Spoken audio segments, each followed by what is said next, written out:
આજના રાજાઓ પ્રજાસેવકો કોઈ કહે છે પોતાની જાતને, કોઈ લોકસેવક કહે છે, કોઈ જનસેવક કહે છે. ખરેખર એમના વર્તનમાં ક્યાંય નમ્રતાનો છાંટો દેખાય છે ખરો? ન્યાયપ્રિયતાનો છાંટો દેખાય છે ખરો? પોતાના સામે પડે તેને ઉખેડીને ફેંકી દો.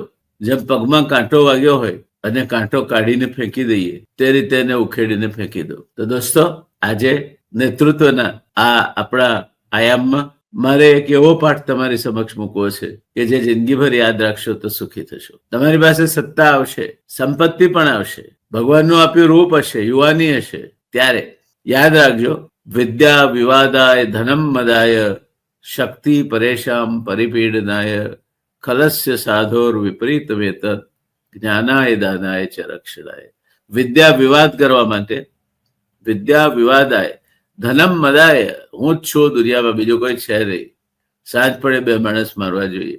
અને વાસ્તવમાં અત્યારે શ્રીમંતોના નબીરાઓ જે રીતે મોઘીદાટ ગાડીઓ બેફામ દોડાવીને નિર્દોષ માણસોને મારી નાખે છે. ધનમ મદાય શક્તિ પરેશામ પરિપીડનાય. શક્તિ આપી હોય ભગવાને તો કોઈને પીડવા માટે, કોઈને હેરાન કરવા માટે, કોઈને અહેસાસ કરાવવા માટે કે નબળો છે. આ બાબતથી જે સારો નેતા છે, સજ્જન છે, જે લોકહિતાર્થે કંઈ કામ કરવા માંગે છે,